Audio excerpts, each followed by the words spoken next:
साथियों नमस्कार, आप सभी का साथी संतों के चरणों का दास मैं कन्हैया शर्मा। जैसे कि पिछली बार मैं जब रामदास जी की सत्संग ली थी और बड़ी लंबी सत्संग थी, आप सभी ने कुछ बहुत सारे सवाल भेजे, मैंने वो भी लिए थे और कुछ विष्णु अभी स्क्रीनशॉट देना फ़ोन में एक बार, वो भी मैं आपको लेने की कोशिश करूँगा।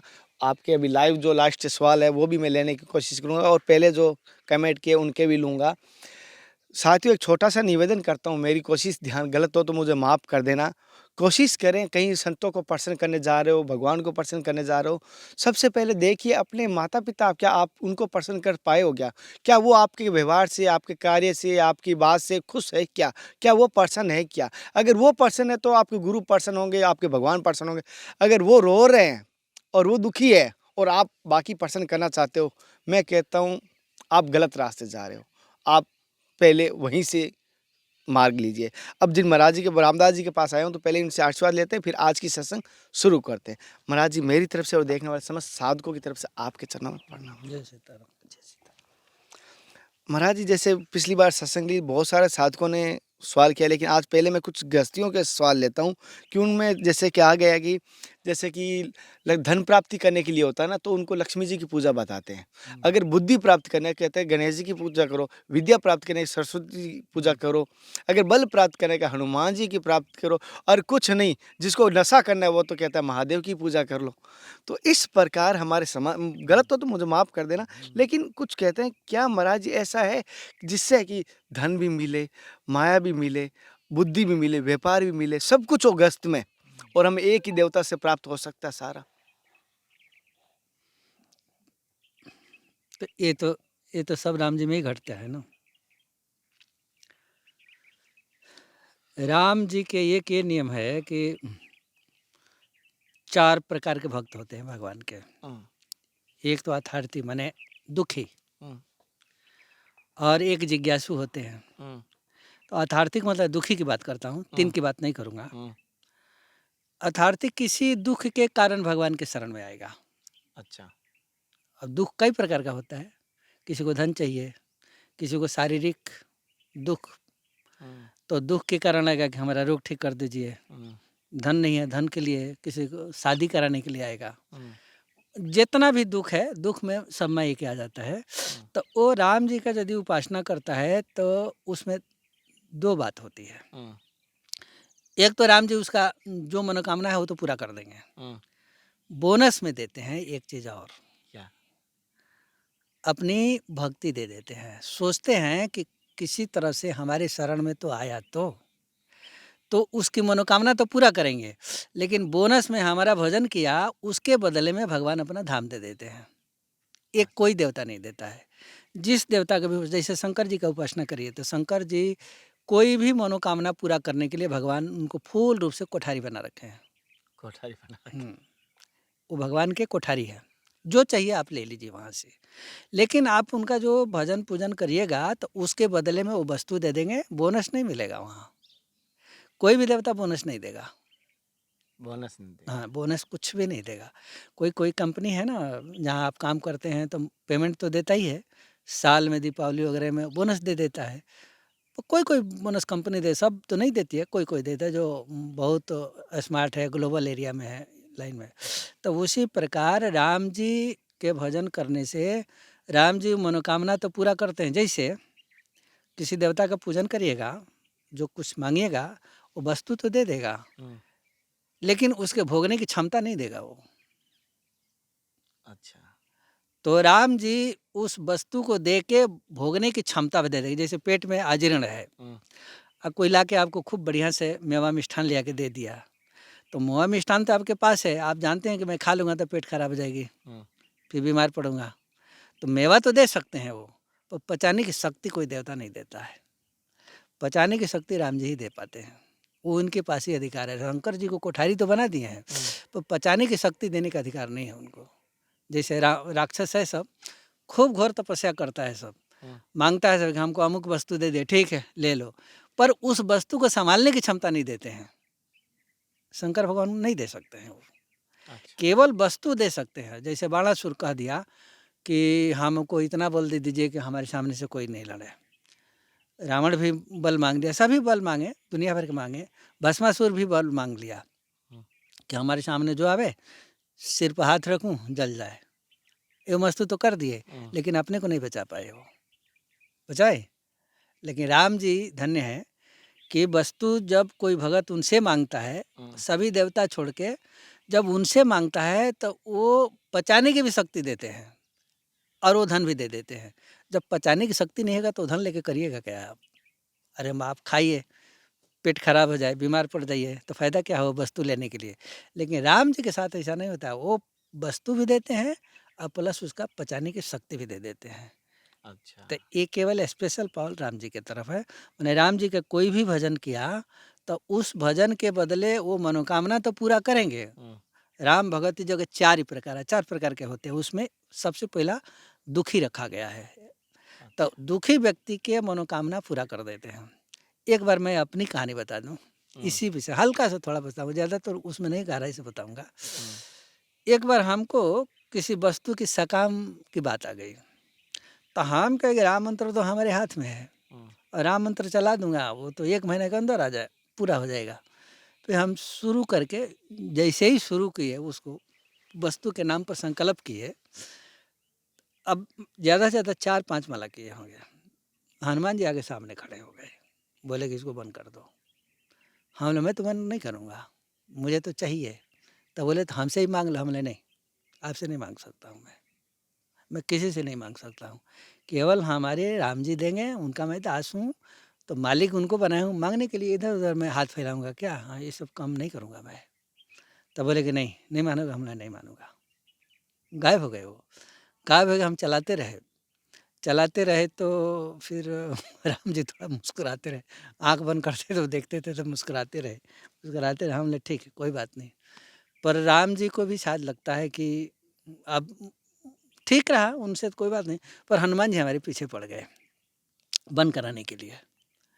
और हम ऐसा बुखार हम अपने जीवन में नहीं देखा हूँ। 112-14 डिग्री हो जाता था, बेहोश हो जाते थे। पर हम भी जिद पकड़े रहे कि इस अनुष्ठान को पूरा कर दूंगा। तो बोले कि नहीं, इसको मत पूरा करो। तो 12-13 डिग्री होने के बाद शरीर भी नहीं पूरा, 8-9 डिग्री पर तो लोग मर जाते हैं, 6-7 डिग्री पर हो जाके मर जाते हैं। और 12-12 डिग्री होने पर भाई हमारा कुछ नहीं होता था। और थोड़ी देर बेहोश हो जाते थे, फिर उठ के फिर उसको जपते थे। और 3-4 दिन जब देखे कि ये बुखार इतना बड़ी हो गई है, तो फिर हम जानबूझ के हम कहे चलो हनुमान जी महाराज मैं नहीं जपता हूँ अब। तो जैसे उसको विसर्जन किए, तुरंत बिना किसी दवाई का ठीक हो गए। फिर हम राम जी से पूछे कि ऐसा क्या हुआ? कि बोले कि अब वो सोचते हैं कि जो कुछ भी मांगना हो हमसे मांग लो। बोला बात तो ठीक है, मांग तो लें उनसे, दे भी देते हैं वो, लेकिन पचाने की शक्ति तो नहीं देते हैं। बोनस तो उनके पास तो है नहीं। तो बोले कि हाँ ये तो है, वो तो पचाने की शक्ति तो हमारे पास ही रहती है और किसी के पास नहीं रहती है। वो उनको केवल देने का अधिकार है, जो वस्तु मांगिए दे देंगे। हनुमान जी को भी जो वस्तु चाहिए आप ले लीजिए, किसी भी देवता की कोई ज़रूरत नहीं है। और हनुमान जी से धन बहुत जल्दी पूरा होता है, ऐसा भी नहीं है, जो चाहिए खूब भरपूर भर के दे देते हैं। पर ये सभी लोग जो है ना पचाने की शक्ति नहीं देते हैं। अच्छा। हाँ, केवल दे भर देंगे। फिर राम जी से कुछ मामले में एक बार हमारे हृदय में दिल जो है ना छेद हो गया। जानते हैं कोई दवाई नहीं है ऑपरेशन के अलावा। ऑपरेशन में भी 99% फेल हो जाती है। ठीक है, आपको खूब पता है। और डॉक्टर जब चेक किया तो उस समय 7 लाख रुपया लग रहा था हमारा ऑपरेशन में। 7 लाख अब आज 20 साल के पहले की बात कर रहा हूँ। ये मेरा तो कम से कम तो 30-35 लाख रुपया लग जाएगा।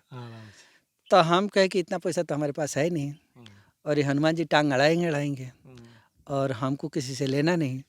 तो हम कहे कि चूँकि हमारे गुरु जी राम मंत्र का प्रयोग सारा बता दिए, टोटल परमार्थ से लेके और स्वार्थ तक राम मंत्र से ही पूरा करने के लिए सारा बता दिए। पर बोले कि ये सब नहीं करना, केवल पहले अपना मार्ग जीवन का आत्मदर्शन कर लेना, उसके बाद जो होगा वो सब करते रहना। वैसा ही भी किए हम। तो अब दिल जब स्वयं बीमार हूँ तो जब तन बिन वेद भजन नहीं भरना, शरीर रहेगा तब ना भजन होगा, यही नहीं रहेगा तो फिर क्या करेगा? राम जी हाथ जोड़े हनुमान जी से पहले कि हमारे सामने तो आप मत आइएगा और मैं आपसे मांगूंगा भी नहीं, आज भी नहीं मांगता हूँ, कभी भी नहीं मांगता। अरे हनुमान जी के तो छोड़िए, मैं किशोरी जी से भी नहीं मांगता हूँ, सीता जी जबकि कहिए तो भिन्न न भिन्न है, फिर भी अनन्यता में उनसे भी नहीं मांगता हूँ, राम जी के अलावा कुछ भी नहीं चाहिए हमको। फिर हम राम जी से कहे कि शरीर ही नहीं रहेगा तो फिर भजन क्या करेगा, इसलिए मैं प्रयोग करने जा रहा हूँ राम मंत्र का रोग के ऊपर। आए आप चुपचाप रहिएगा, रोग ठीक कर दीजिएगा, हनुमान जी को मत भेजिएगा हमारे सामने। चालू कर दिए, और चालू करते करते करते करते समय आके बिल्कुल ठीक हो गया। फिर डॉक्टर से जाके एक्सरे कराए, बोला कि गुड भाई कैसे ठीक हो गया, कौन सा दवाई खा लिए? हाँ, बोले राम जी की कृपा वाली दवाई खा ली है। बोले वो कृपा के, फिर मैं उसको ये नहीं बताया कि मैंने अनुष्ठान किया हूँ, ऐसा कुछ नहीं किया। तो कहने का मतलब ये है कि राम जी से जो मांगना है, रोग से भी मांगिए, रोग का मैं भोगी तो स्वयं हूँ, ये तो मैं स्वयं ठीक किया हूँ अपना। और बाकी कोई भी एक यहाँ मछखड़ा गांव है, वो एक दिन पड़ गया पीछे कि महाराज हम बहुत गरीब हैं, खाली सीताराम सीताराम जप, तुमको मंत्र देने की तो कोई ज़रूरत नहीं है, सीताराम जपो सब कुछ ठीक हो जाएगा। सीताराम जपो सब ठीक हो गया, वो सब कुछ पा लिया वो। तो राम नाम से कुछ भी मिल जाएगा। हाँ, ऐसा कुछ भी नहीं है कि राम नाम से क्या नहीं है। रा रा रा के अंदर समस्त ब्रह्मांड का संपत्ति भरा पड़ा हुआ है, खोजने की ज़रूरत है, बाकी कहीं जाने की कोई ज़रूरत नहीं है। सुतीक्षण जी महाराज कहते हैं ना, राम जी के जब सुना कि राम जी आ रहे हैं तो बोले कि हम मुझसे सठ पर करिए दया, हमारे जैसा मूर्ख पर भी दया करेंगे। तो चारों ओर देखे कि कोई गुण है, तो देखे कि गुण तो है ही नहीं। तब बोले कि एक बान कृपा निधान की, सो अनन्य प्रिय जाके गति ने आन की। वो व्यक्ति सबसे प्रिय होता है जो किसी दूसरे के लिए याचना नहीं करता है, दूसरे के पास नहीं जाता है। राम जी को छोड़कर मैंने जिस देवता के पास जाए उसी पर है, तो वो देवता प्रेम करता है। तो राम जी के अलावा मैं तो किसी को जानता ही नहीं हूँ, और जब राम जी के अलावा कोई नहीं जानता हूँ तो राम जी के हमारे पास आके दर्शन देना ही पड़ेगा। इतना ही सुने तो निर्भर प्रेम भगत मुनि ज्ञानी एकदम प्रेम से परिपूर्ण हो गए, भगवान हृदय में प्रकट हुए और नाच पड़े के वहीं गिर गए। ये है प्रेम की बात। राम जी गए तो भगवान अनन्य अनन्य सभी के पास जुड़ा है। कृष्ण भगवान भी कहते हैं ना, हमें अनन्य भक्त चाहिए। राम जी में पंचायती भगत तो किसी भी देवता को नहीं चाहिए, नाम से सब पूरा हो जाएगा।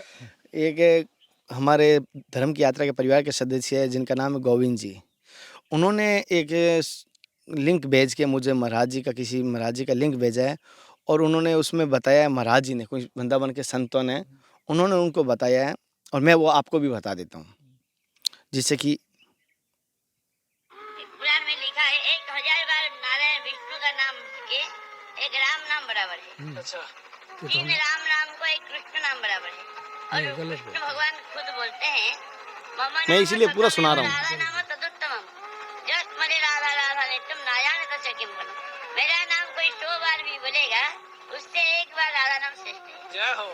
मतलब कृष्ण कृष्ण कृष्ण कृष्ण 100 बार बोलेगा। लोगों को कह रहे कन्हैया, मैं पहले एक वृंदावन में था तो मैं ये चीज़ मानता था, लेकिन अभी जब से मैं 3 महीने से चित्रकूट में हूँ तो लोगों को राम नाम की, क्योंकि यहाँ रामानंद आदि कह रहे, क्यों राम जी की तपोभूमि रही है, तो राम जी के महिमा लोगों ने क्या है, कुछ ऐसे हैं संतों ने, पता नहीं कह रहे हैं, आपके सामने सुना रहा हूँ।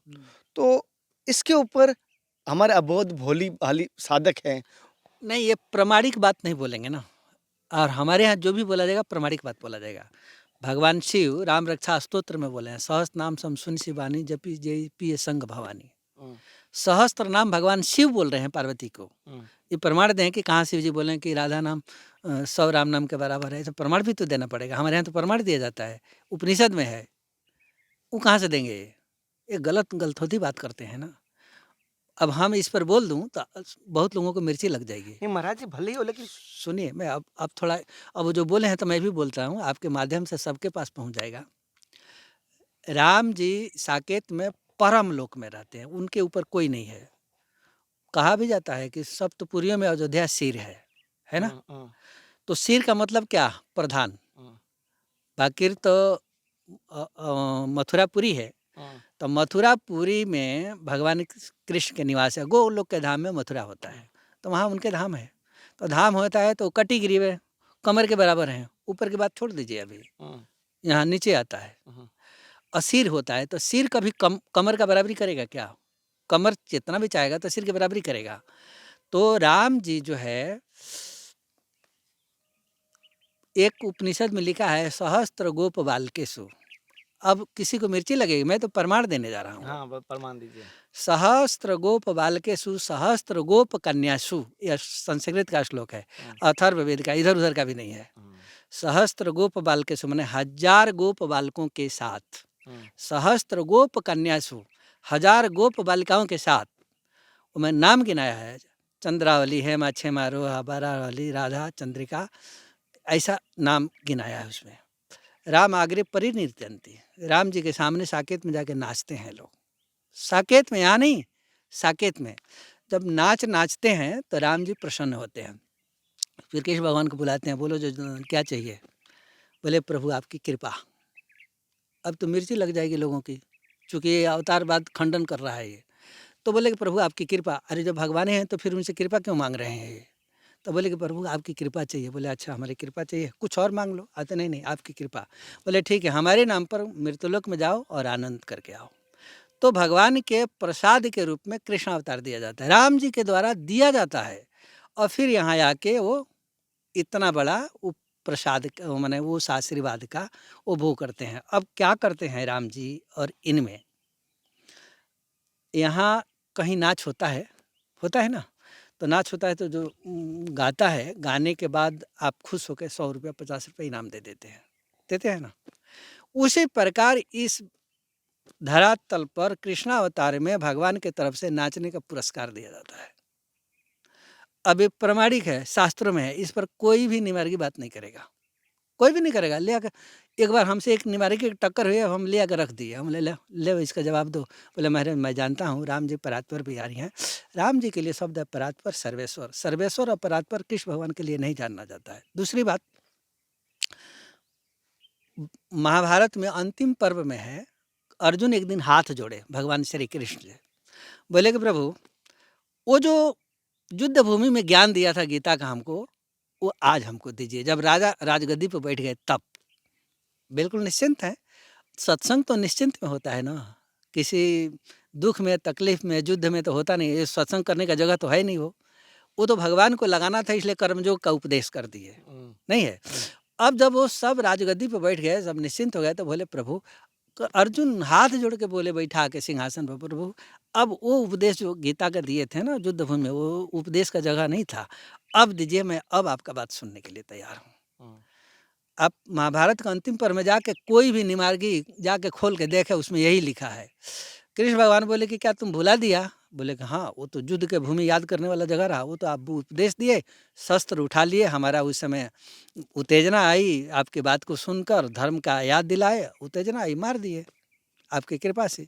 लेकिन वो उपदेश अब दीजिए, अब अपने शरीर में, जीवन में धारण करने की जरूरत है वो बात।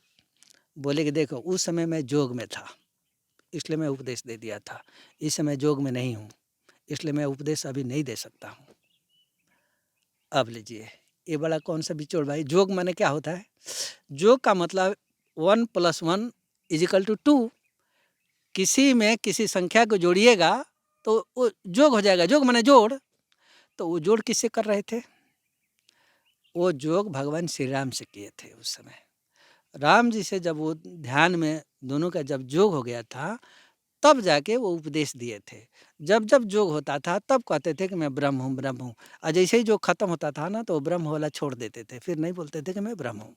तो वो राम जी के जोग में था, इसलिए बोल दिए थे वो।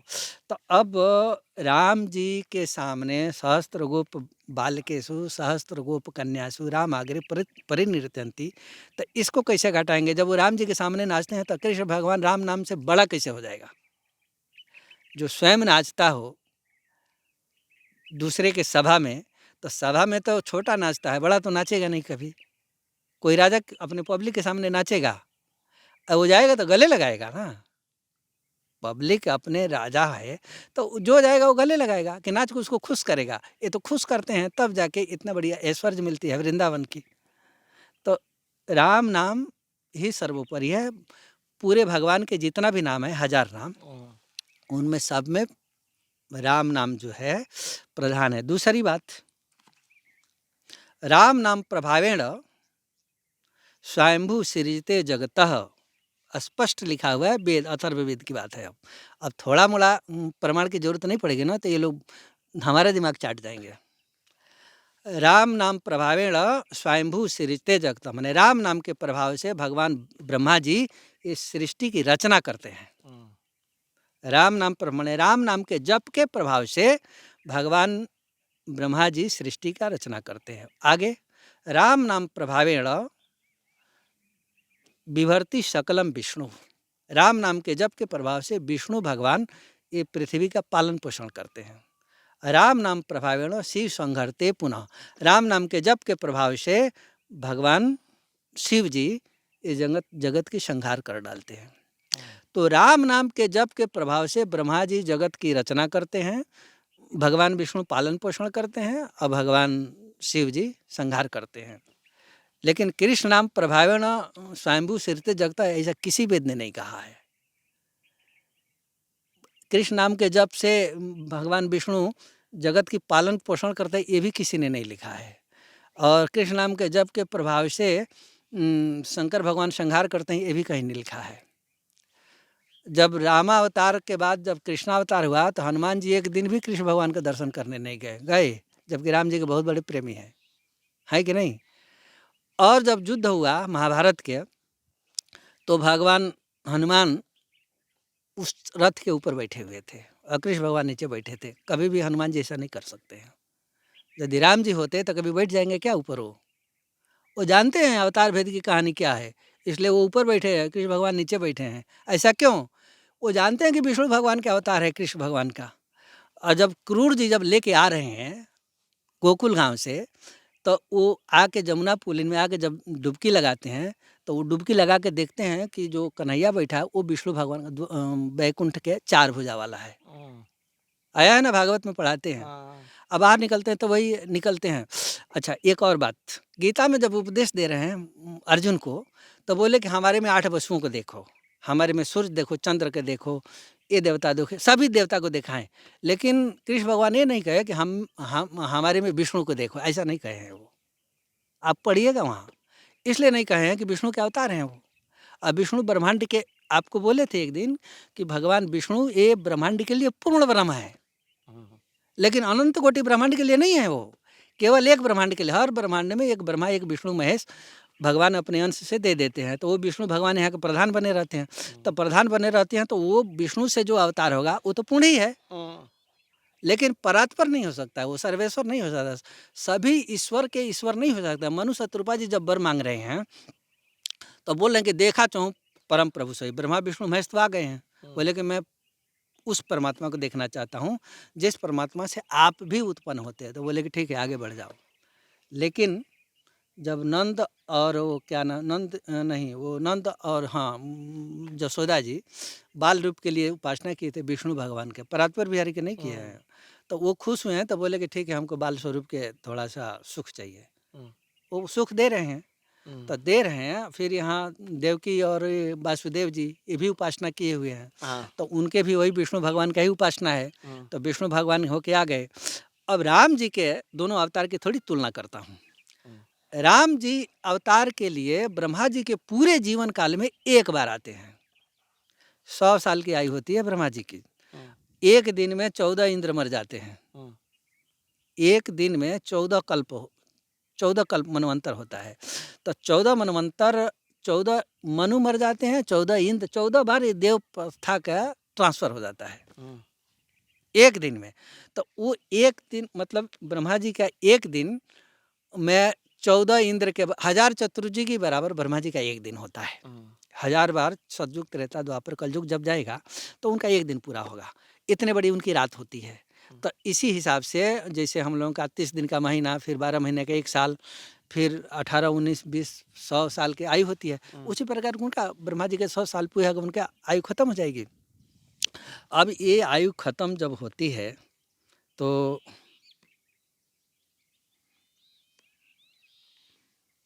ब्रह्मा जी जो है पालन पोषण करते करते राम नाम जप करते हैं, और राम नाम जप करते करते उसके प्रभाव से आके पालन पोषण करते हैं, और पालन पोषण करते करते उनकी भी आयु खत्म होती है। फिर राम नाम में ही समाहित हो जाए, वहाँ कृष्ण नाम नहीं आता है। ब्रह्मा जी शुरू में जब वो कमल के पेड़ पर फूल पर आए तो बोले को अहम, मैं कौन हूँ, किसने मुझे पैदा किया। फिर आवाज़ ब्राह्मण तपः, ब्रह्मा जी तपस्या करो तपस्या करो। फिर तपस्या किए, तपस्या करने के बाद फिर भगवान दर्शन दिए, बोले कि आप तुम सृष्टि करो। तो सृष्टि मैं कैसे करूं? तो बोले कि ठीक है तुम जाके रामार्चन करो।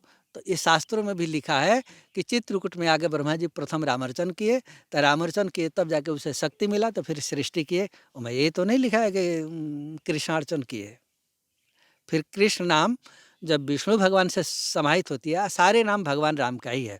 तो कहने का मतलब कि राम सृष्टि के आदि से है। सतयुग में अभी रामावतार नहीं हुआ है और प्रहलाद जी राम नाम जप रहे हैं, है ना। कृष्ण नाम तो अभी द्वापर के बाद जपा गया है। सतयुग में, त्रेता में, द्वापर में, सतयुग त्रेता द्वापर, 3 युग, कलयुग के छोड़ दीजिए। इस 3 युग में किसी ऋषि का नाम बताइए जो कृष्ण भगवान का भगत हो, खोज के हमको बताइएगा। और जो कह रहे हैं कि कृष्ण नाम, एक कृष्ण नाम 1000 राम नाम के बराबर है, उनसे भी मेरा चैलेंज है कि एक दिन ले आके हमको दिखाइए सतयुग त्रेता द्वापर के कि कौन ऋषि कृष्ण भगत है। सारे के सारे जितना ऋषि हैं सब राम भक्त हैं। अगस्त जी महाराज, पुलस्त, अंगिरा गौतम, जितने हैं सब राम भक्त हैं। कृष्ण भगवान क्यों नहीं? जब 1000 एक कृष्ण के नाम के बराबर यदि राम नाम 100 हो जाता है तो फिर कृष्ण भगत भी तो मिलना चाहिए सतयुग त्रेता द्वापर में, तो वो क्यों नहीं मिल रहे हैं? ये ढोंगोसला फालतू के बकवास कर रहे हैं लोग। राम नाम सर्वोपरि है। राम नाम प्रभाविण स्वयंभू सृजते जगत, विवर्ति सकलम विष्णु, शिव संहरते पुनः। और दूसरा राकार आर्तो जायते स्वयंभू। और थोड़ा और सुन लीजिए, राकार आर्तो जायते स्वयंभू, राकार आर्तो जायते विष्णु, रकार आर्तो जायते सर्वशक्ति विद। राम नाम के आधे रेप से ब्रह्मा विष्णु महेश की उत्पत्ति है। रकार आर्तो जायते सर्वशक्ति विद, रकार के आधी रेप से ब्रह्माड़ी छत और पार्वती जी और लक्ष्मी जी उत्पन्न होती है। तो जब राम नाम के एक अक्षर से ब्रह्मा विष्णु महेश उत्पन्न होते हैं, राम नाम के आधे अक्षर में ये ब्रह्माड़ी पार्वती जी लक्ष्मी जी उत्पन्न होती हैं, तो फिर एक कृष्ण नाम से छोटा कैसे हो जाएगा? जब सबको उत्पन्न करने वाला है जो नाम, तो वो किसी दूसरे से छोटा कैसे हो जाएगा? हमको ये समझ में तो नहीं आती है। अब उनके अपना मतवाद है, अपना पक्षपात करके उत्तर देना है, उसकी तो कोई उत्तर ही नहीं हो सकती है। पर राम नाम के बराबर कोई नाम नहीं है। भगवान का कोई भी नाम राम नाम के बराबर नहीं है। भगवान नारद स्वयं भी माने, यद्यपि प्रभु के नाम अनेका, एक ते बढ़कर एक अनेका, तदपि करऊँ प्रभु एक डिठाई मांगो। स्वयं नारद जी कर रहे हैं कि हम एक डिठाई कर रहा हूँ। सकल नामन्ते अधिका, किसी दूसरे नाम के लिए नहीं मांग रहे हैं वो। राम नाम सकल नामन्ते अधिका, राम नाम सभी नामों से बड़ा हो जाए, तो राम नाम सभी नामों से बड़ा हो गया। दूसर की सारा सृष्टि का संहार और पालन पोषण जो कुछ होता है सब राम नाम से सिद्ध होता है, शास्त्रों में, व्याकरण से भी हो, पर कृष्ण नाम से तो नहीं होता है। रमनते राम जोगिनो अनंत चिदात्मने, राम नाम तो सब में रमण करते हैं, राम जी सब में रमण करते हैं, पर कृष्ण नाम सब में रमण नहीं करता है। कोई व्याकरण से सिद्ध करके हमको बता। कृष्ण नाम आकर्षित करता है जीव को अपने तरफ, बस इतना ही होता है। पर रमण करने की क्षमता तो किसी देवता में नहीं है, वो केवल राम जी में है। और राम जी अनंत कोटि ब्रह्मांड के मालिक हैं, एक ब्रह्मांड के मालिक नहीं है।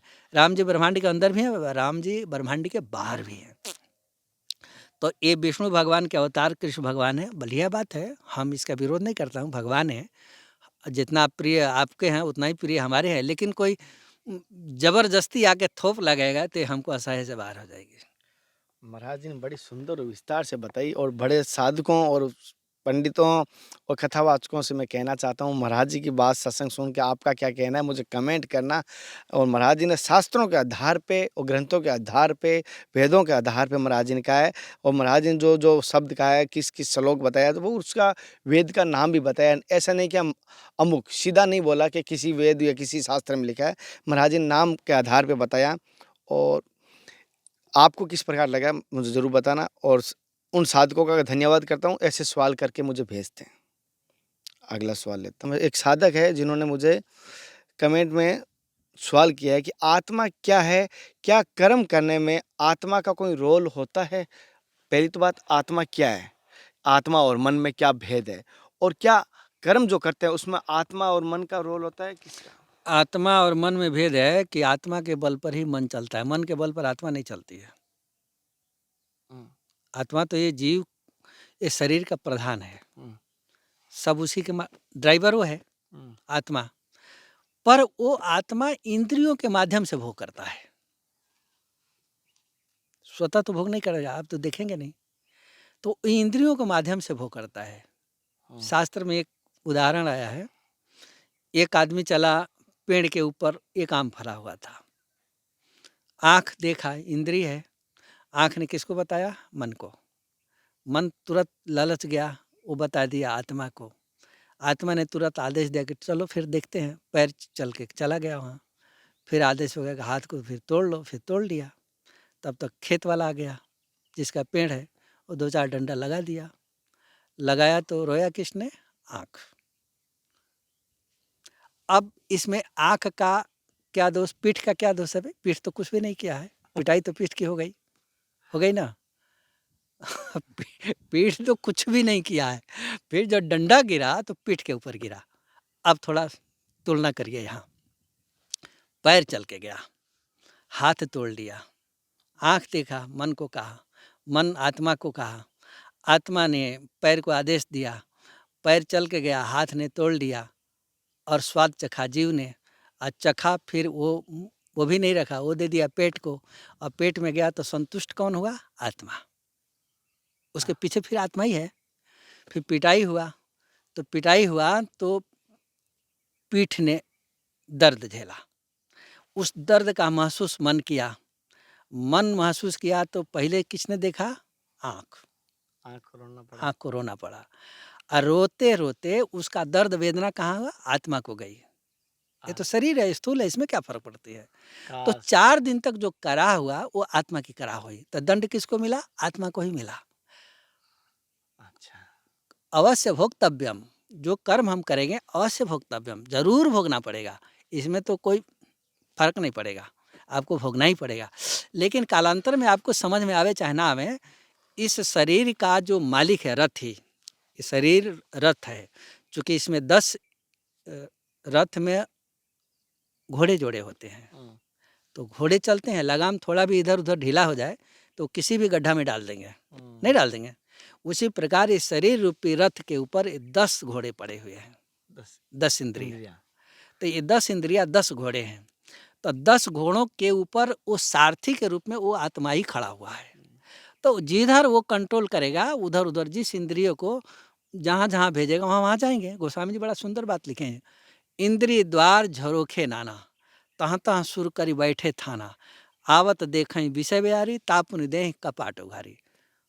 ये देवता जो है ना, केवल कपाट को खोलते हैं, घुसते नहीं हैं, खोलते हैं।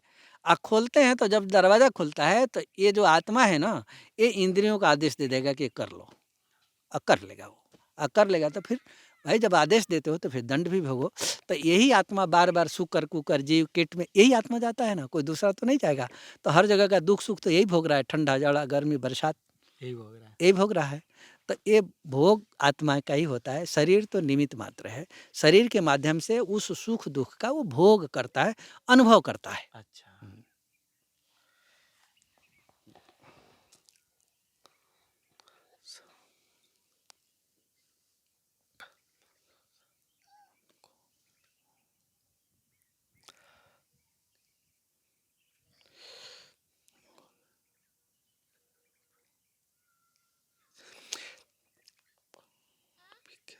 एक साधक है पी के शर्मा, उन्होंने कहा, एक प्रश्न रखा, मन में उनके विचार आया कि शायद प्रभु की श्री राम जी की कृपा से महाराज जी को कह देना संन्यास ग्रहण कर लिया है, मन से व्यापार नहीं गया है, क्योंकि राम जी का नाम भी गिन लेते हैं। जैसे कि उनका कहना है कि और महाराज जी से एक सवाल करना, मन में उनके विचार आया प्रभु कृपा से, तो हम संन्यास ग्रहण कर लिया। वो भी एक साधक है, संन्यास ग्रहण कर लिया, लेकिन मन में जैसे आप भी अभी राम नाम गिन रहे हैं, तो राम नाम तो आप भी गिन रहे, भाई एक माला कर दी। अब जैसे आपके कल पास साधक आए थे, जो भी आपसे माला ली तो आपने भी आधी दी, यानी गिन के दी जाती है। तो संन्यास लेने के बाद वो व्यापार रूपी जो हमारे अंदर है वो नहीं जा रहा है, क्या गिन के माला की भी फिर भगवान भी कोई चीज फल देगा, गिन के ही देगा, क्योंकि वो भी गिन के ले रहा है, गिन के ही देगा। बढ़िया बात है, मैं बता तो रहा हूँ। व्यापार फिर ये किस बात का कि इतनी माला गिन के करनी जरूरी है? हाँ ठीक, सुन लीजिए, बढ़िया सुंदर बात है। राम तापनीय उपनिषद में लिखा हुआ है, हम जो भी प्रमाण करेंगे शास्त्रों से प्रमाण करेंगे और हमारे जो गुरु जी बताएं उसको बताएंगे। क्योंकि हम उच्छृंखलता रूप में तो साधन करता नहीं हूँ, उस साधन जो भी होता है शास्त्रीय पद्धति और गुरु परंपरा पर चलती है। हाँ, तो गुरु परंपरा और गुरु परंपरा स्वतंत्र नहीं होता है, शास्त्र के बल पर ही होगा। शास्त्र में जो होगा वही गुरु परंपरा बताएगा। गुरु परंपरा भी उच्छृंखलता नहीं बताएगा, शास्त्र के मर्यादा में रहने के चलते और रह शास्त्रीय मर्यादा में रह के ही साधन किया जाता है।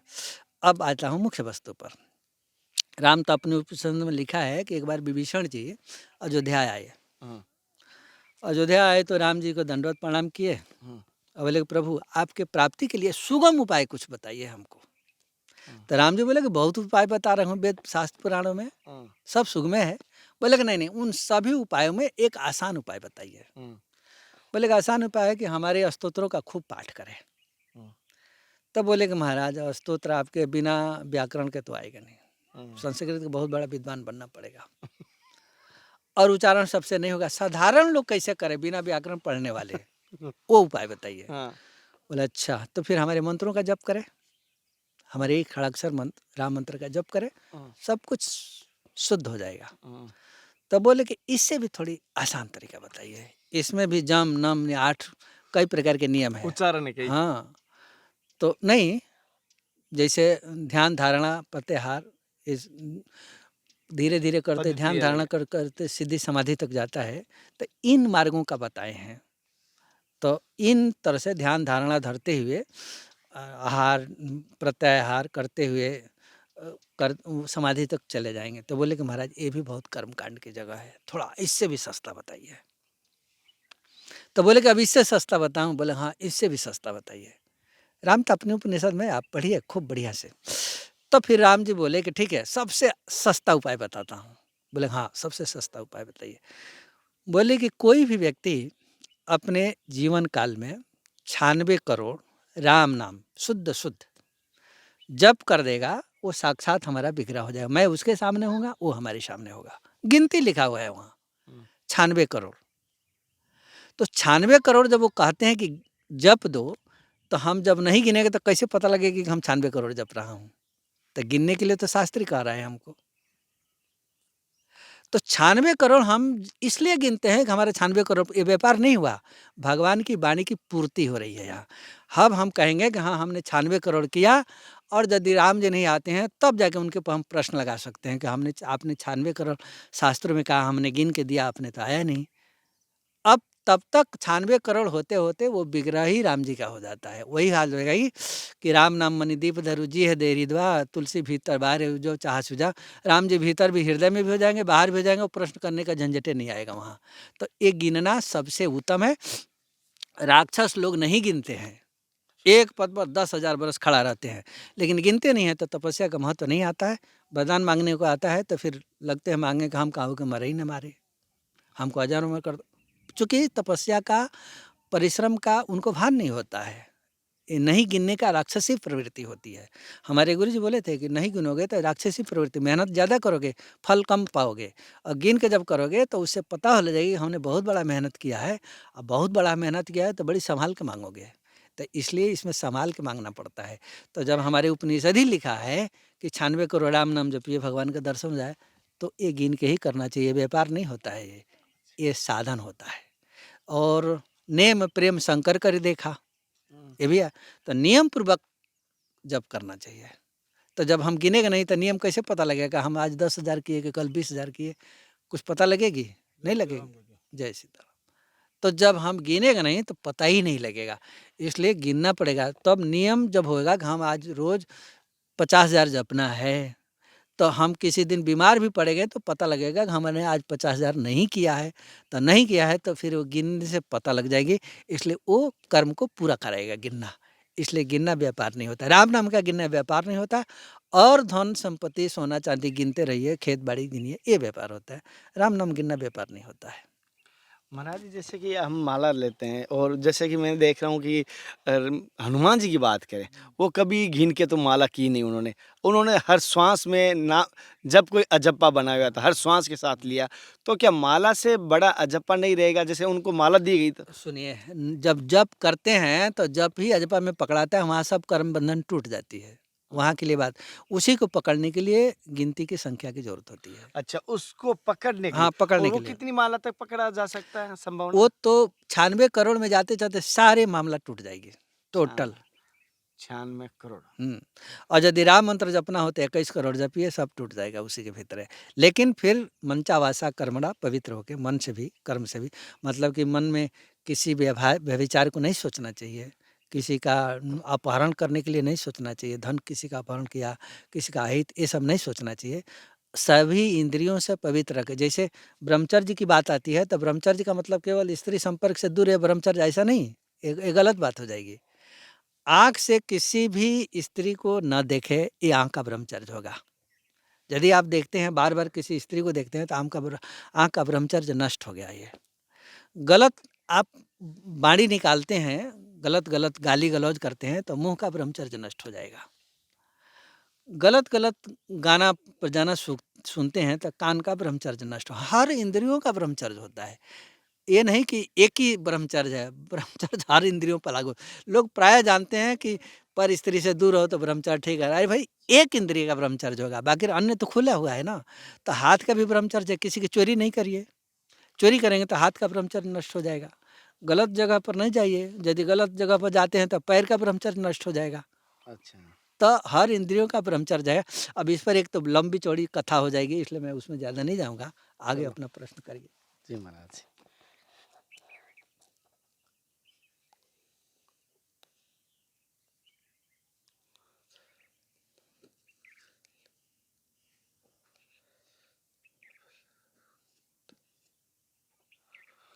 आपको लिख रखना चाहिए। हाँ, तो कोई नहीं महाराज जी, वो तो अभी क्या तुरंत देख रहा हूँ। चलो, लिखा मैं वो पे ले लेता हूँ।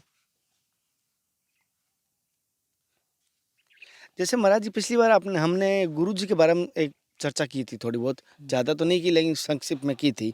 तो किसी साधक ने कहा, किसी गुरु की शरण में जाने के बाद क्या मुक्ति संभव है, गुरु की शरण लेने के बाद ही? गुरु के शरण से मुक्ति नहीं होती है, आपके कर्म से होती है। गुरु, हाँ, पर यह है कि आग के पास जाएंगे तब ना ठंडक दूर होगी। अब बर्फ़ के जाएंगे तो ठंडक तो दूर नहीं होगी। तो गोस्वामी जी लिखे हैं कि बिगड़ी जन्म अनेक के आज सुधरियँ अब। कैसे? हो ही राम के नाम जपू तुलसी तज कुसमाज। तो हो ही राम के, तो राम के हो के रहो। तो राम के हो के तब जो राम जी का है तो उसके शरण में जाइएगा। जब वो राम जी का ठप्पा लगा देगा तब होगा ना। जैसे एक उदाहरण देता हूँ। राम जी से मिलने के लिए भरत जी आए चित्रकूट पे, और राम जी को प्रणाम करते हुए लक्ष्मण जी देखे, और देखने के बाद राम जी नहीं देख रहे हैं। लक्ष्मण जी कहे कि भरत प्रणाम करत, ऐसा शब्द निकाल रहे हैं। राम जी हालांकि शब्द तो सुने होंगे लेकिन नहीं उठे। क्यों नहीं उठे? पर लक्ष्मण जी बोले कि ये लोग आए हैं आपको मारने के लिए, अकंटक राज करने के लिए, तो मैं आज इनको मार देता हूँ। तो राम जी समझाते हैं लक्ष्मण जी को कि भाई, भरत जैसा कोई नहीं है। विधि प्रपंच दिखा न, मैंने ब्रह्मा जी के सृष्टि काल में भरत जैसा भाई देखने को नहीं है। लक्ष्मण जी को विश्वास नहीं था। राम जी सोचे कि जब ये प्रमाण दे देगा कि हाँ भरत जी मारने के लिए नहीं आए हैं, मिलने के लिए आए, तब मैं उठूँगा। तो राम जी तो बैठे रहे और बातचीत चल रही थी। जब लक्ष्मण जी कहे कि भरत करत प्रणाम, ऐसा जब शब्द उठाए तो राम जी सुनी उठे राम सुनी प्रेम अधीरा, कहूँ कट पट कहीं निसिंग धनु तीरा। ऐसा मैंने कहीं कपड़ा गिरा, कहीं धनुष गिरा, कहीं बाण गिरा, कहीं कुछ गिरा, आ जाके हृदय लगाए। क्यों? लक्ष्मण जी राम जी के समर्पित हो गए हैं, भरत जी राम जी से मिलने आ रहे हैं। तो राम जी से तब मिलेंगे जब भगवान का कोई भगत आपको निवेदन कर देगा राम जी के सामने, मैंने गुरु निवेदन कर देगा। गुरु के रूप में यहाँ लक्ष्मण जी हैं। जब तक जी लक्ष्मण जी निवेदन नहीं कर रहे हैं तब तक राम जी नहीं उठ रहे हैं। और जैसे ही कहे कि भरत प्रणाम करत, जैसे ही कह रहे हैं तुरंत उठ गए।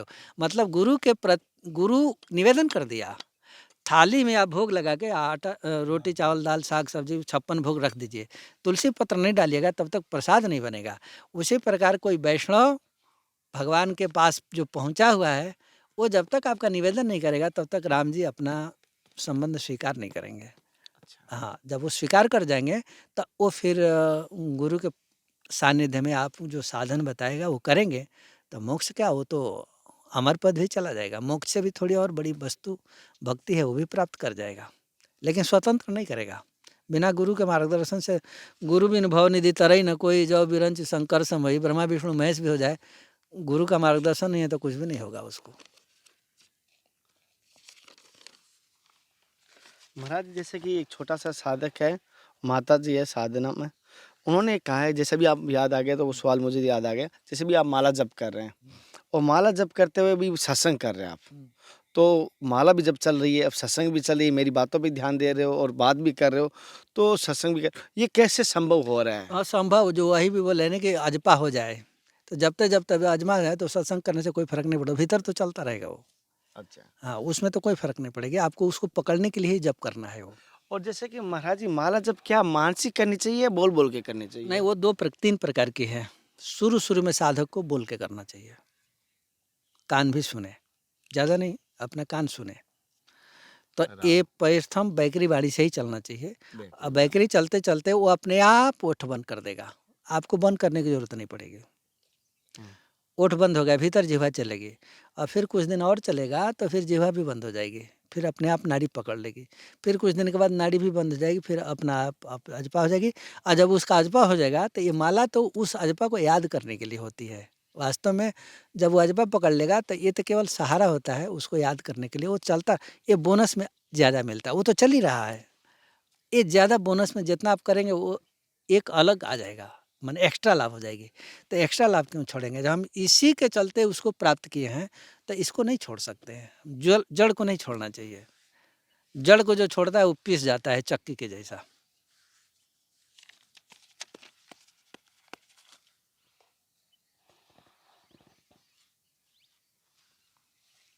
महाराज जी जैसे कि बहुत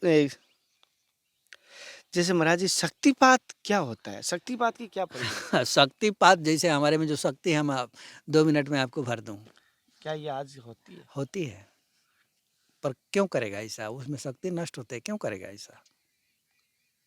पूरी शक्ति अगर कुछ कुछ क्षण कूदा देंगे, ऐसा कोई फर्क नहीं पड़ेगी।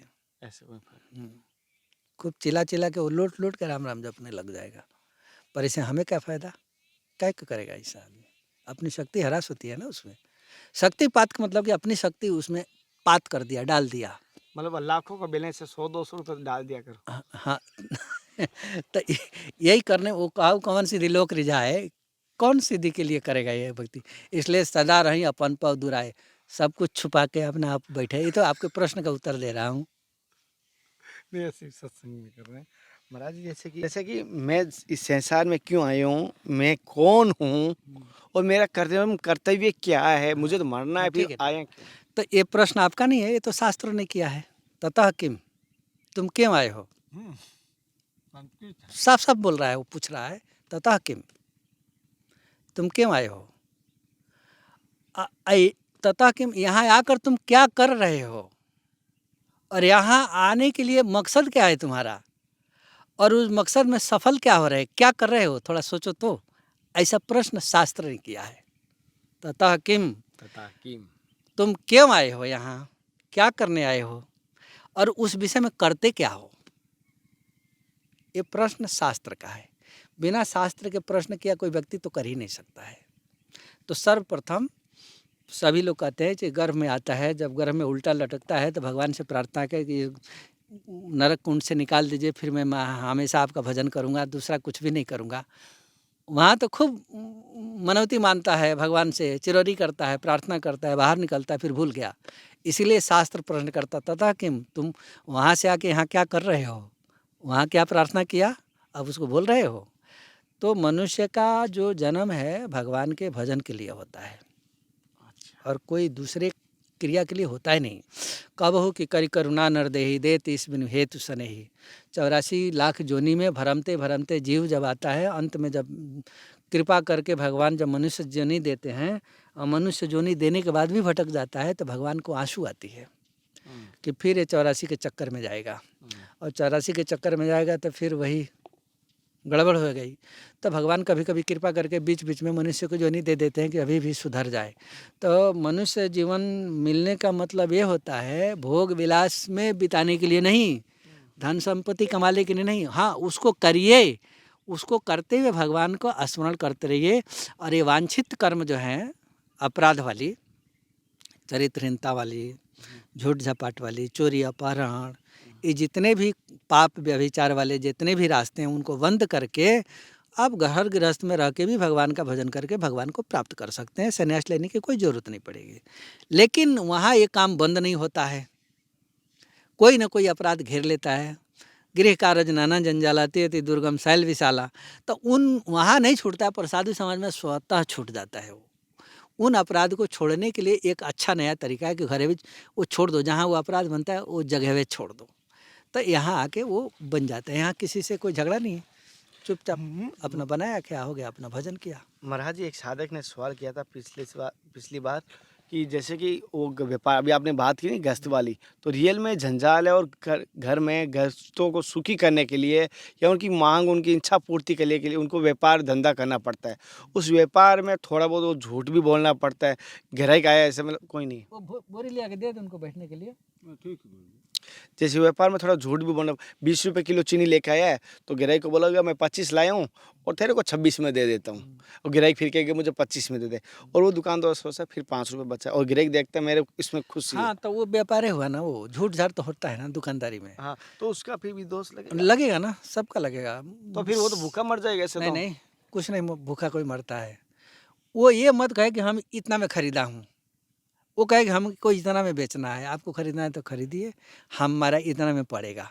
झूठ क्यों बोल रहा है कि मैं इतना में खरीदा, वो झूठ बोलता है ना, वो ये झूठ हो जाता है। खरीदा है 10 रुपया में और यहाँ मांग रहा है 20 रुपया, और ग्राहक बोला कि नहीं नहीं ये तो ज़्यादा ले रहे हो, तो बोलता है कि नहीं 18 रुपये तो मेरा खरीदा है, 8 रुपये तो झूठ बोल रहा है ना वो, तो इसका दोषी होता है वो यदि कहे कि हम 20 रुपया में बेचूंगा, मैं व्यापार किया हूँ कमाने के लिए, तो मैं इतना में ही बेचूंगा, हमारा इतना में ही परवड़ेगा, तो इसमें झूठ नहीं होगा। लेकिन जो कहता है 10 रुपया का माल के 18 रुपये में खरीदना, ये झूठ हुआ, और इस झूठ से ही दंडित हो जाएगा वो। झूठ थोड़ा भी नहीं चाहिए। झूठ थोड़ा भी नहीं। सदन कसाई मांस बेचते थे, अब भगवान को प्राप्त किए। शास्त्र बता रहा है ना, वो मांस के टुकड़ा जो बेच रहा है, मांस तो बिल्कुल पवित्र हो गया ना, पर वो मांस अपने हाथ से काटते नहीं थे। ये सबसे बड़ी विशेषता थी उनकी, वो कटा कटाया मांस खरीदते थे। और उनका सबसे बड़ा ईमानदारी था कि पसंगा में थोड़ा सा भी इधर उधर नहीं देते थे, और वहाँ से जितना खरीदते थे तो उसमें 1 रुपया चढ़ा देते थे। झूठ नहीं बोलते थे वो, 1 रुपया चढ़ा देते, बोले कि भैया वहाँ से मैं इतना रुपया पर लिया हूँ, जाके वहाँ पूछ लो, और वो 1 रुपया मैं यहाँ अपना रोजी रोटी के लिए, खाने के लिए। तो लोग जानते थे, तो वो इतना सत्यवादी बोल के भगवान को प्राप्त कर गए, उस मांस के दुकान पर प्राप्त कर लिए। तो यहाँ दुकानदार को तो चाहे 100 रुपया का माल हमारा 500 में कैसे बिक जाए, तो 500 में बेचने के लिए वो 399 रुपया तो झूठ ही बोलेगा, वो नहीं बोलेगा, तो ये झूठ हुआ उसका, इसीलिए वो दंड का भागी बनेगा। और आज के टाइम में देख रहा हूँ महाराज जी, कहना नहीं चाहिए, और गृहस्थी में और ये देखता हूँ एक दूसरे का पक्ष लेने के लिए थोड़ा सा झूठ। आप तो झूठ बोलेगा तो झूठ मत बोलिए ना, आप झूठ तो आप बोल रहे हैं ना, बोलवा तो रहा है कोई शास्त्र तो बोलवा नहीं रहा है। आप अपने स्वार्थ के कारण हम झूठ इसके तरफ से बोल दूं तो हमारी वाहवाही हो जाएगी, हमारे तरफ से है। तो आपको जब सुख चाहिए तो भाई अब दंड भी तो लेना पड़ेगा, दोनों करना। जैसे कि महाराज जी ने कहा झूठ का दंड अवश्य मिलेगा, चाहे व्यापार में बोला, चाहे स्वार्थवश बोला, चाहे कैसे भी बोला, लेकिन झूठ का।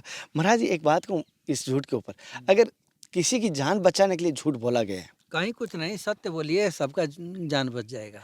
अगर जैसे ऐसा झूठ हो, उदाहरण तौर पर जैसे अभी यहाँ से कोई कसाई जा रहा है भाग के, और आगे गायें भाग रही है, और गाय अब इधर जा रही है और इधर टन मार लिया गायों ने, अब वो कसाई आई, मैं कहूँ इधर गई है गायें, और नहीं तो मैं झूठ बोल के इस तरफ गई है, और कसाई उधर जाए, तो गायों की जान बच जाएगी। अब बच जाती है तो किसी के रक्षा के लिए, तो यहाँ तो रक्षा की बात हो रही है ना। हाँ, मेरा अच्छा थोड़ा बहुत, हाँ थोड़ा बहुत यहाँ तो चल जाएगा, लेकिन परिस्थिति को देख के कर्तव्य बदल जाएंगे। देखिए, नरो व कुंजरो वाली हाल हो जाएगी। हाथी मारा तो गया, पर नर है कि हाथी है मैं नहीं जानता हूँ, ऐसा बोले ना ज्योतिष्ठर। तो उसका दंड क्या हुआ जानते हैं? अभी आपको कोई सत्संग एक दिन का नहीं, एक दिन का नहीं, यहीं युद्ध में भी दंड मिला। युधिष्ठिर का रथ जो है युद्ध भूमि में एक बीता ऊपर चलता था रथ, जमीन छू के नहीं चलता था। और जैसे ही नरो व कुंजर के रथ धड़ाम से गिर गया जमीन पर, और जमीन पर घिसीट के चलने लगा। वो झूठ से केवल इतना ही नरो व कुंजरे कहते, युधिष्ठिर का रथ नीचे, न तो धर्म का रथ हमेशा ऊपर चलता है, और युधिष्ठिर का रथ पूरे महाभारत में ऊपरे चलता था, एक बीता जमीन छोड़ के चलता था। आप पढ़िए शास्त्रों को पता लगेगा ना। और जैसे ही नरो व कुंजरों किए, रथ गिर गया जमीन पर, और तब से जमीन घसीट के चला, ऊपर नहीं चढ़ा फिर। और एक दिन का तो वो स्वर्ग में दिखाए, वो तो बात अलग की बात है, यहीं गिर गए थे वो। तो छोड़ा भी झूठ, शास्त्र तो नहीं चलेगा, किसी की जान बचाए किसी का भी कुछ भी नहीं। हाँ, जान बचाना है तो आप स्वयं खड़े हो जाइए ना वहाँ, मैं नहीं मारने दूंगा। गाय है पर मैं ले जाऊंगा, अपने बाड़े में रखूंगा, इतना तो किए नहीं आप। आपकी तो जान प्यारी है, तो जब आपकी जान प्यारी है तो फिर तो गड़बड़ हो जाएगी भाई। आप वो कसाई एक ही है ना, आप भी एक हैं, मारिए 2-4 हाथ, साले को गिराइए वहीं।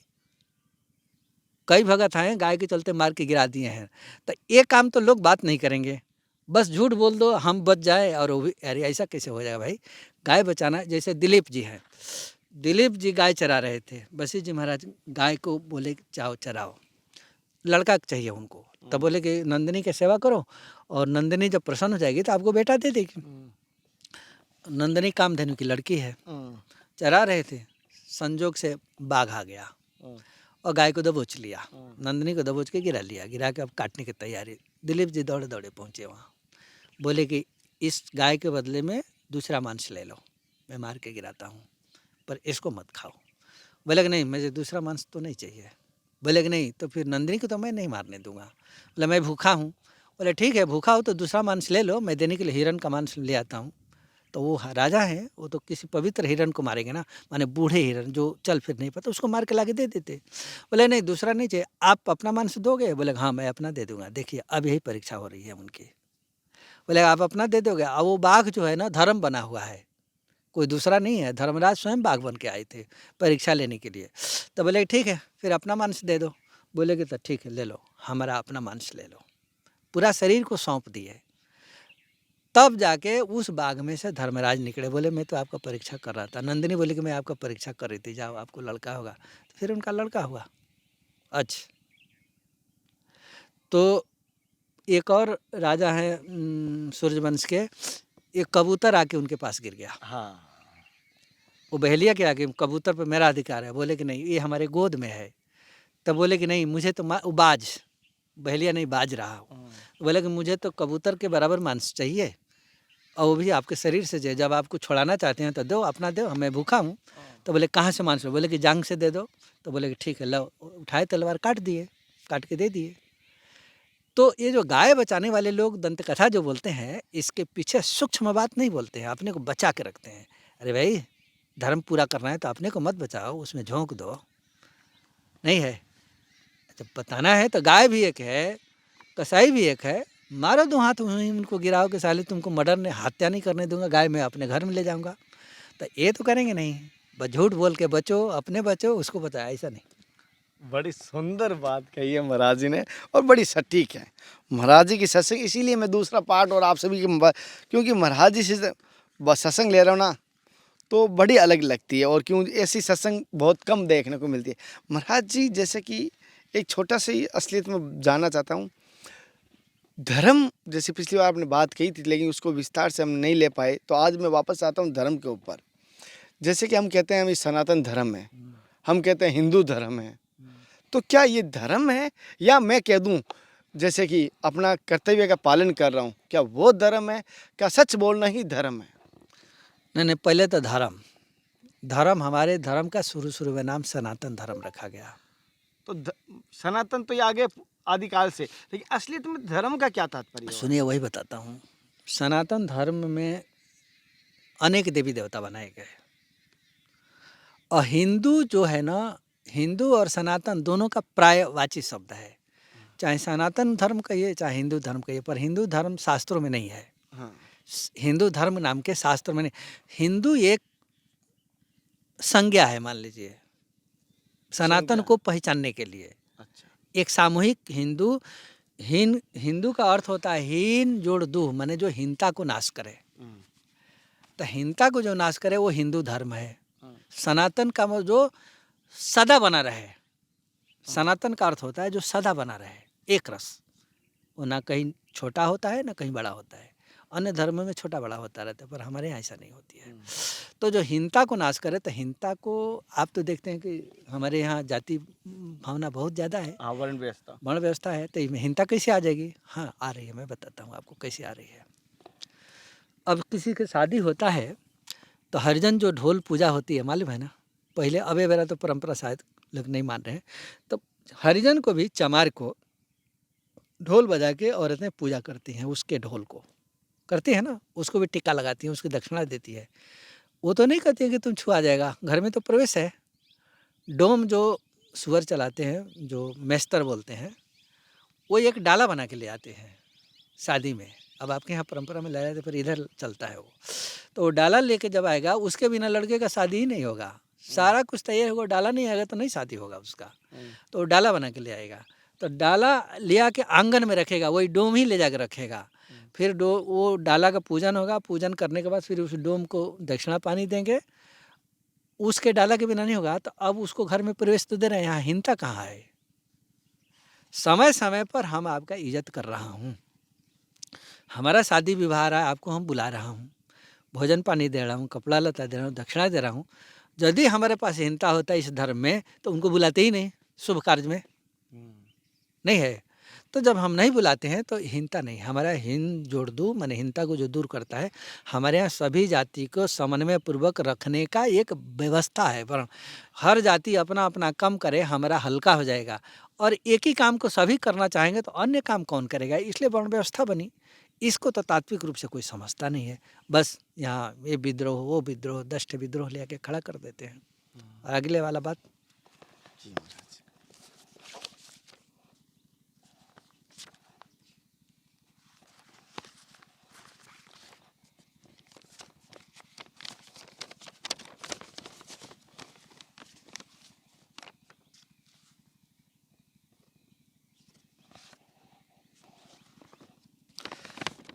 महाराज जी, जैसे हर युग का एक कर्म होता है, जैसे हमारे 4 युग है, चारों युग का कर्म तो निर्धारित किया है, इस युग का इस कर्म है। तो हमारे साधकों को ये बताइए, चारों युगों का क्या क्या कर्म है? साधु चारों युग के कर्म लेके क्या करना है आपको? तो केवल कलयुग वाला कर्म कर लीजिए, वो उतना ही बहुत है। गोस्वामी तुलसीदास जी का जब शरीर छूट रहा था बनारस में, सभी पंडित लोग जान गए कि इनका शरीर अब पूरा हो जाएगा, तो निवेदन किए कि कुछ जीवन का सार तत्व बताइए उद्धार के लिए। गोस्वामी जी बोले कि 12 ग्रंथ लिखा हूँ और सब उद्धार करने वाला ही लिखा हूँ। तो बोले कि नहीं नहीं, कोई सार, चलते चलते असली सार बताइए, अंतिम रस रस। बोले सब रसे बताया हूँ, फिर भी नहीं मान रहे हो तो मैं सुनाता हूँ, सुन लो। बेदहु को पार नहीं, बेदहु को अंत नहीं, पुराणहु को पार नहीं, छंद को प्रबंध बहु, काव्य को कालांत, राग को रसीले कहाँ कहाँ पगिए। ये गोस्वामी तुलसीदास जी बोल रहे हैं। सब बातन में एक बात, तुलसी बताए जात, जन्म जो सुधारी हो तो राम नाम लीजिए। नहीं कलि कर्म न ज्ञान विवेको, राम नाम अवलंबन एको। कलयुग में जोग जप यज्ञ निष्क्रिय हो जाएगा, वो उतना फलित नहीं होगा। जिस विधि विधान से करना है उतना विधि विधान से आप कर नहीं पाएंगे। और राम नाम, भगवान का नाम जो है, चाहे कृष्ण नाम जपिए चाहे राम नाम जपिए, ये आपको वहाँ पहुँचा देगा। मंत्र जपिए, अपना जो अपना गुरु प्रदत्त मंत्र है वो ठीक है, बढ़िया है।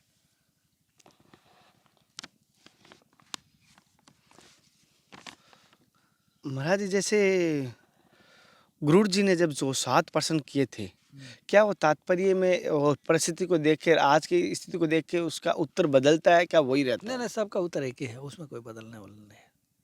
प्रश्न तो सबका एक ही है, वो शास्त्रीय प्रश्न है, उन्होंने कभी नहीं बदलता है। हम आप बदल जाएंगे, युग के हिसाब से बदलेगा, लेकिन वो प्रश्न उस शास्त्रीय बात नहीं बदलेगा।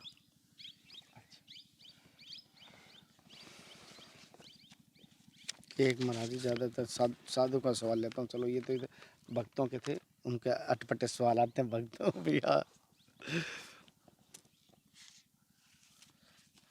महाराज जी जैसे कि कहते हैं कि तीर्थ जाने का फल मिलता है, कि मंदिरों के जाने का फल मिलता है, और एक तरफ कोई ये होता है कि घर पर बैठे ही आप माला जप कर रहे हैं। क्या तीर्थ जाने से ज़्यादा फल मिलता है, या घर पे बैठ के भजन करने से ज़्यादा फल मिलता है, या सेवा करने से ज़्यादा फल? तीनों में अगर क्या महानता रहेगी? उत्तमोत्तम सहजावृत्ति।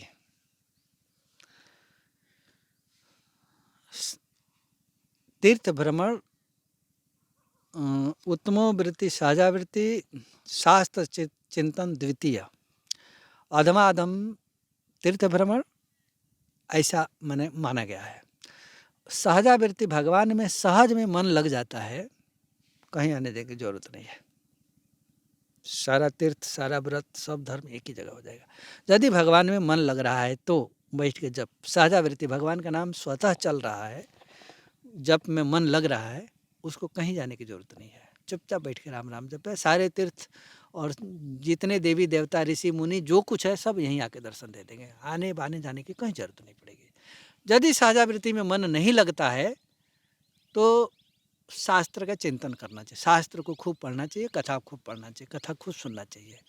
और कथा में और शास्त्र में मन लग जाएगा तो यहाँ पाप खत्म करेगा। वो पाप जब खत्म करेगा तो वो सहजावृत्ति के प्राप्त करने में जोग करेगा। यदि शास्त्र चिंतन में, पढ़ने में, कथा सुनने में भी मन नहीं लगता है, ज़्यादा पाप होती है, तो शास्त्र पढ़ने में भी मन नहीं लगता है, तो उस व्यक्ति को तीर्थ भ्रमण करना चाहिए। तो तीर्थ जब भ्रमण करेंगे, अनायास ही राम राम चलता है तीर्थ भ्रमण में। जिस तीर्थ में जाएंगे, सीताराम की जय, विष्णु भगवान की जय, ब्रह्मा जी की जय, शंकर जी की जय, जो जिस तीर्थ का प्रधान रहेगा उस देवता का नाम जरूर लेगा। वो गंगा जी के किनारे जाएगा तो गंगा मैया की जय जरूर बोलेगा। तो कै राम नाम कै सुरसरी के धार, कलयुग में उद्धार करने के लिए या तो राम नाम है, नहीं तो गंगा जी का जल है। तो जब गंगा जी के किनारे जाएगा, गंगा मैया के कहेगा स्नान दरस परस मंजन रूपाना हरि पाप का भेद पुराना, तो उन तीर्थों में जाने से उसके तीर्थ के प्रभाव से को पाप खत्म होगा। और जब पाप खत्म होगा तो फिर भगवान में मन लगेगा। तो ये दोनों ही वृत्ति है। महाराज जी जैसे कि महादेव के तुलसी चढ़ती है? नहीं, श्री विग्रह हो तो चढ़ जाएगा, लिंग पर नहीं चढ़ेगा। और कोई कहते हैं कि महादेव के लिंग पे भी तुलसी चढ़ती नहीं, गलत बात है। जब सीता जी पार्वती जी के वेश बना लिए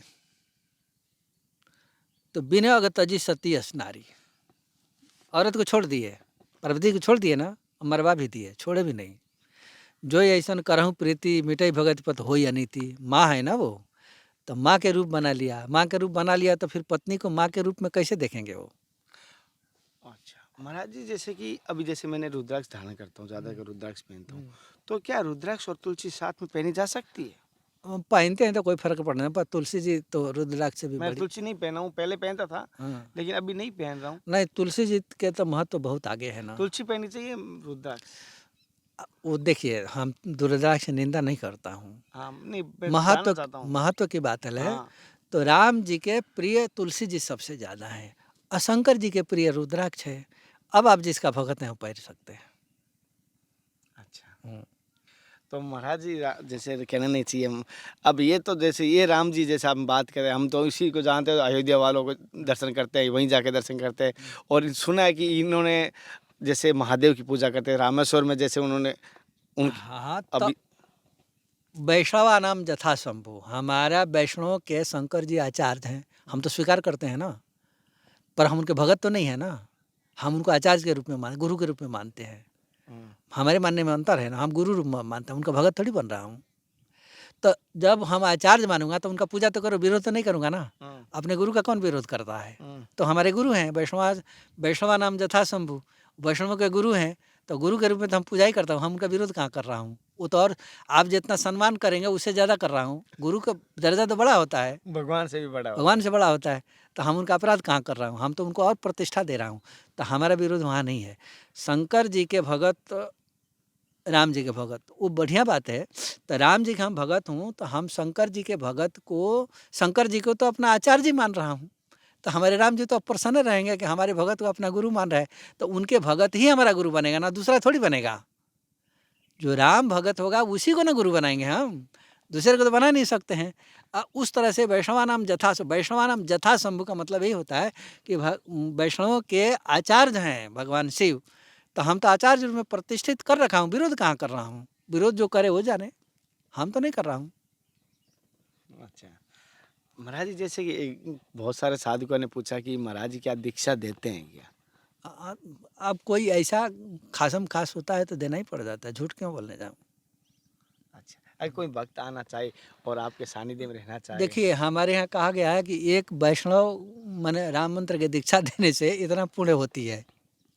वहीं ये लिखा है कि एक दीक्षा देने में गुरु को इतना हानि भी उठाना पड़ता है। तो हमको, पहले हम भी इसका विरोध रहे, लेकिन जितने ईसाई बन रहे हैं और ये मुसलमान बन रहे हैं, तो हम लोग एक बार 2-4 साधु मिल के राय किए कि भैया हम लोग, अब कोई भी आवे तो थोड़ा अनधिकारी अधिकारी देख के दीक्षा तो देना ही चाहिए। तो दीक्षा नहीं देंगे तो फिर ये कहीं मुसलमान बनेगा, कहीं ईसाई बनेगा, ऐसा अच्छा है कि हिंदू बना के रखे रहो। ये हम लोग का राय हुआ, पूरे सामाजिक एक बार राय हुआ कि बोले कि कोई भी भगत आता है बनने के लिए, दीक्षा लेने के लिए, तो जो इसके बाद जहाँ है वहीं दे देना चाहिए उसको, फिर उसी क्रम में सिखावे, ताकि वो अपने बाल बच्चों को सिखावे। फिर बाल बच्चे से बाप जैसा करेगा वैसा ही बेटा नाती पोता भी करेगा। तो ऐसा ही करेगा तो फिर हमारा संख्या बढ़ेगी, कम नहीं होगा ना ये। तो इस तरह से स्वीकार करना पड़ा, इसलिए हम लोग ना नहीं कर पाते हैं उस समय। उसको सुधार लेते जो उसके जैसे एक हमारा चेला है बंगाली डॉक्टर, खूब मांस खाने वाला, खूब कच्चा भी मांस चबा जाए। और चेला बना तो संजोग से चेला बन गया हमारा। वो आके कहा नहीं हमको चेला बना, हम उस समय पूछे नहीं, और वो मांस खाता था। फिर तो दोबारा हमको कोई बताया कि महाराज वो बंगाली, आप तो जानते हैं बिन मात भात चलवे ना, वो कहते हैं बिना मछली के भात नहीं चलेगा। फिर हम उनको आए हमारे पास, हम ले देखिए अब आज से मांस मत खाइएगा, अब राम मंत्र की दीक्षा ले लिए हैं, और मांस खाना हो तो तुलसी जी उतार लीजिए, फिर मैं आपको आगे वाला कारण बता। बोले ठीक है। फिर बोला कि महाराज हमारा अमुक काम है, और ठीक है मैं आपका काम तो कर दूंगा, अब क्या करूं, हम भी फंसे थे, चेला बना लिए तो उसका तो काम करना ही पड़ेगा। और ठीक है मैं तो कर लूँगा, पर आज से खाना नहीं, तो खाना वो बंद कर दिया। उसके लड़के का MBBS में एडमिट कराना था, उसका लड़का 45% नंबर वाला था। तो बोले कि महाराज कैसे करेगा, सेकंड डिवीज़न में तो होगा नहीं, वो तो 98 पर जाता है। हमने कोई बात नहीं, जब हाँ कर ही लिया हूँ तो हो ही जाएगा। तो फिर एक अनुष्ठान कराए उस लड़के को, हमने तुम चुपचाप करते रहना, इसको 1 साल करेगा अपने आप हो जाएगी। करता रहा, बीच में ही 1 साल पूरा होने के पहले ही उसका परीक्षा हुआ CPMT का, और 47,000 पर रैंकिंग चला गया उसका। टोटल सीट भारत गवर्नमेंट का 20,000 है MBBS, और प्राइवेट जो है 40,000 है। सब मिला के भारत में कुल क्वांटिटी 60,000 की है। तो इसका 47,000 में गया, पैसे वाला में चला गया। माने कम से कम तो 55 लाख रुपया इसका लगता पूरे 5-5.5 साल में। तो बोला कि महाराज हर महीने के 10 लाख रुपया कौन देगा, ये तो हम भी नहीं दे पाऊँगा, तो आपका अनुष्ठान तो काम नहीं। हमने नहीं अनुष्ठान अभी काम करेगा, अभी साल भर हुआ नहीं, वो तो साल भर का है ना, अभी तो तुम्हारा 6-7 महीना हुआ है। तो बोले कि तो क्या इसको छोड़ दूँ तो आगे चल के हो जाएगा? हमने बिल्कुल हो जाएगा, वो तो मंत्र परम लग जास बस, विधि हरिहर सुर सब तो उसके हाथ में है। तो बोले ठीक है महाराज इतना पैसा तो नहीं दे पाऊँगा, फिर उसमें तो आपकी कृपा से, अनुष्ठान की कृपा हमने, हाँ हो जाएगा निश्चिंत, छोड़वा दिए हम। दोबारा परीक्षा हुआ दूसरे साल में, दूसरे राउंड में बोले कि महाराज हो जाएगा। हाँ, वो लड़का जिस दिन परीक्षा देने जाए उस दिन पहले हमसे बात करा देना। बोला ठीक है। गया, परीक्षा अजमेर में पड़ी रही। उस दिन सुबह 7 बजे हमारे पास फ़ोन आया। हमने ठीक, हम लोग ऐसा करना जितना तुमको आवे उतना तुम टिक मार देना, सॉल्व करना, जो ना आवे वो हमारे लिए छोड़ देना। तो बोले कि तो आप आके यहाँ परीक्षा देंगे, हम लोग जो हो वो करेंगे, पर तुम भर मत लिखना, मैं जितना कहता हूँ उतना ही मान लो, जितना आवे उतना लिख देना, तो नहीं आवे बस छोड़ देना हमारे लिए। बोले ठीक। वो बाहर निकला परीक्षा दे के, बाप पूछा कितना है, बोला कि 60% तो गया हूँ। 60% तो एम नंबर आ जाएगा हमारा। वो हम क्या करूं, गुरुजी बोले थे कि जितना आवे उतना करना, नहीं आवे मत करना। फिर मैं उतना कर दिया हूँ। बाहर निकले वो बोले कि महाराज ये तो 60% किया है। हमने ठीक 60% किया है ना। फिर हम उससे बात की, बोले श्योर किया है 60% की गलत किया है? बोले कि नहीं नहीं बिल्कुल श्योर किया हूँ। हाँ ठीक। और दूसरे लड़के से पूछा तो कौन बोला 98, कभी 95, 97, 91, 90, सब 90 के ऊपर बात करे सब लड़के। तो ये बोला कि महाराज हमारे लड़के का तो नहीं होगा। हमने क्यों? तो सब 90, 91, 98, 99 तक हैं, ये तो 60 में है। हाँ तुम्हारे लड़के का होगा, 98, 9 वाले का हो ना हो भाई, ये लड़के का हो जाएगा, निश्चिंत रहो। बोला कि कैसे हो जाएगा 60% वाले को? हम लेके तो तू हमारा ठेका तुम ही ले रखा है क्या? जब तुम्हारा काम का ठेका मेरे पास है तो फिर 10 प्रश्न क्यों कर रहा है तू? तुम्हारे लड़के का होगा, 99 वाले का हो ना हो ये मैं नहीं जानता हूँ, लेकिन 60 वाले का होगा। बोले ठीक है। अब ज़्यादा हमसे सत्संग तो कर नहीं पाए, बोल नहीं पाए, चुप लगा गए। रिजल्ट आया फिर 47,000 पर गया। रैंक वही आया जो पिछले साल था। बोला कि महाराज मैं तो बोला ना कि इसका नहीं होगा। हम ले क्यों? तो फिर तो 47 में गया। हम ले इस बार तुम्हारे लड़के का हो रहा है। बोला बड़ा विचित्र बात है, 20,000 सीट है और 47,000 पर नंबर है, कैसे हो जाए? हम ले इस बार हो रहा है, जाओ। बोले कि हमको समझ में नहीं आती कि आप कहाँ से बोलते हैं। हम बाप बेटे चुपचाप काउंसलिंग में चले जाना और बाकी कुछ मत करना, चुपचाप दोनों चले जाना। उस दिन वो ज़बरदस्ती गया काउंसलिंग में, और काउंसलिंग में गया और इस लड़के का नाम 20वें नंबर पर घोषणा होके आ गई। 20वें रैंक मिला उसको काउंसलिंग में, और हो के चला गया। आज जो कलकत्ता का जो सबसे बड़ा हॉस्पिटल है उसमें इंटर्नशिप चल रहा है, उसको मैंने प्रैक्टिकली में चल रहा है। अब 5-6 महीने के बाद अब आपके राजसमंद कांकरोली आ जाएगा वो।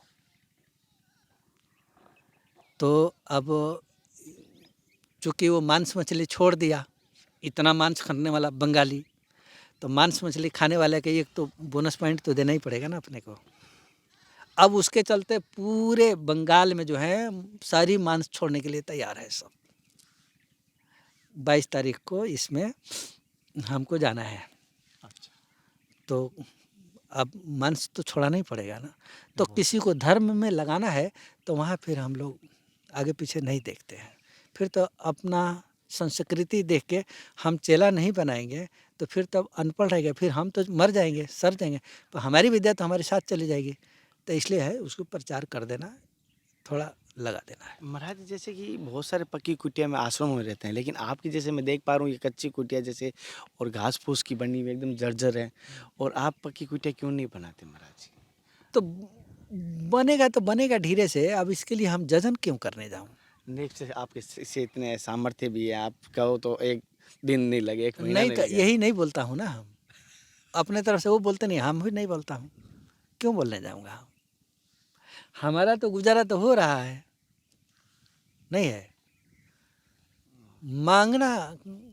राम जी के दास हो तो मांगने के जाऊँगा? राम जी तो स्वयं सब देख रहे हैं।